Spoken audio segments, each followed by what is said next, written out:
As you are all aware, the Holocaust was a choreographed genocide carried out by the Nazis in an attempt to completely annihilate Jews.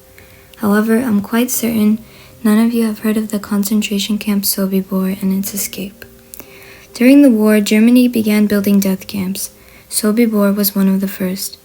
Understanding their fate, the inmates made the decision to escape. The events that led up to Sobibor began with the establishment of the first Nazi concentration camp in 1933 to house people opposed to Adolf Hitler's leadership, not specifically for Jews.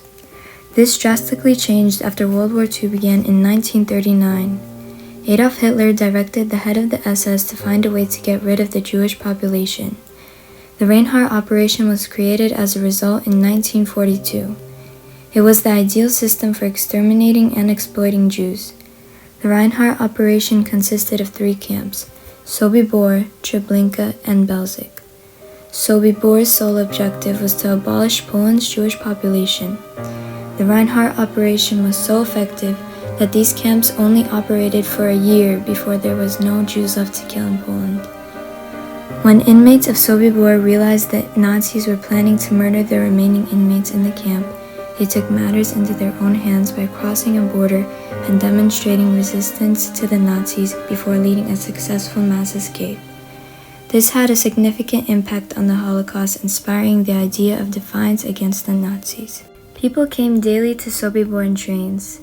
The SS deceived the inmates into thinking they were moving so they would remain calm, but secretly the Nazis were making life or death decisions for the inmates. The majority of the inmates were immediately sent to gas chambers, but those who were spared would be used for labor until they died from mental or physical exhaustion.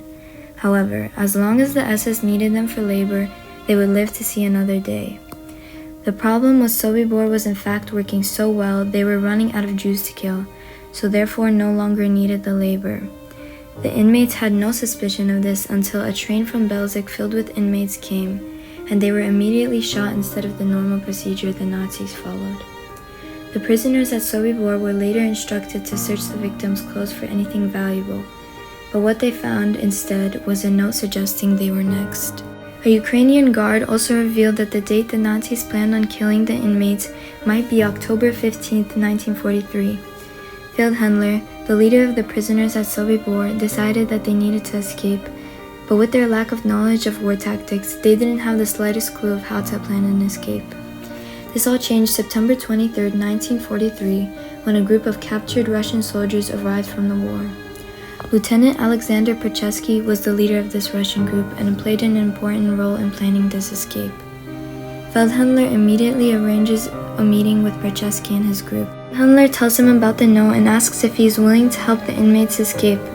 Perchesky agrees and appoints Feldhendler himself and a small group of other inmates to observe the SS officers and the camp's security. What they see is a camp surrounded by a 7-foot-high fence, Ukrainian guards, watchtowers, and other forms of security, and the solution to their escape.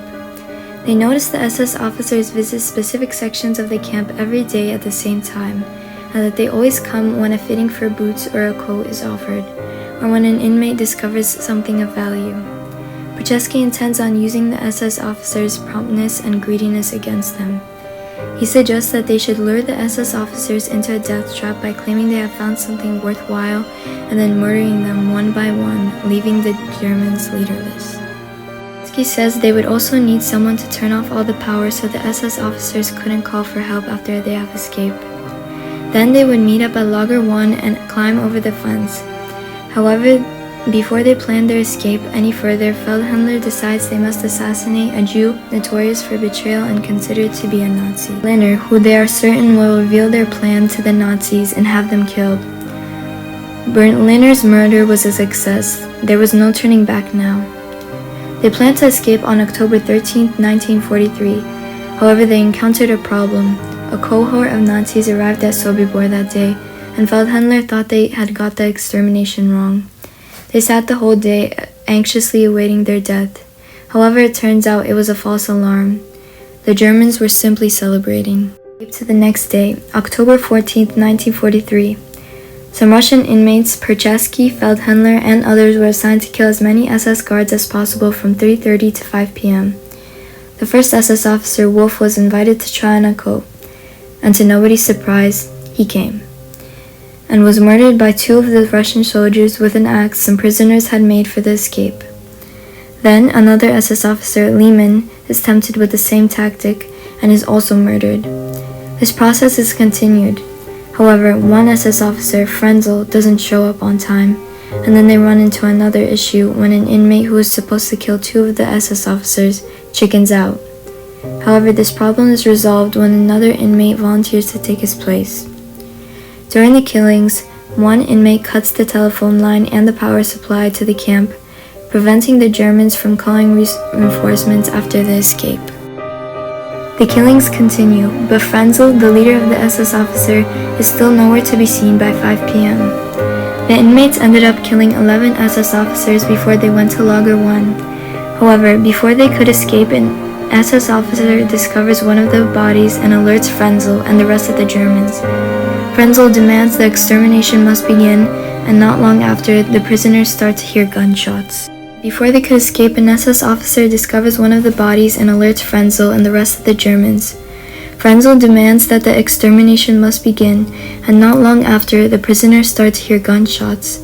Feldhandler and Percheski quickly deliver an inspirational speech, and the inmates begin climbing over the 7-foot fence, or trying to cut an exit, but nothing seems to work, and before they know it, they are being shot at. The inmates who managed to get out of the fence start running for their lives, except what the prisoners didn't know was that there were mines outside the fences that were triggered when touched, causing them to explode. The inmates who went first paved the path for those who followed. Around 200 people survived the minefields and reached the forest. Before reaching civilization, the inmates had to travel miles through the forest while avoiding a manhunt. Most posts refused to assist the inmates because if a Nazi found out, they would have been killed, to teach everyone a lesson not to help Jews. Those who did manage to find a place to stay relied on the kindness of others and lived as refugees. About 50 people survived the manhunt and the rest of the war. Not long after the escape, Sobibor closed in 1943 with a death toll of more than 160,000 people. The majority of Sobibor was destroyed, and a forest was planted on top of the camp, leaving Sobibor the last camp to be closed down in the Reinhardt operation. Although the events at Sobibor were tragic, they had a tremendous impact on the Holocaust because they demonstrated that Jews could escape in large numbers and resist the Nazis, inspiring other Jews to attempt similar escapes. Inmates at Sobibor opened a new frontier by displaying opposition to the Nazis and organizing the first and most successful mass escape of World War II.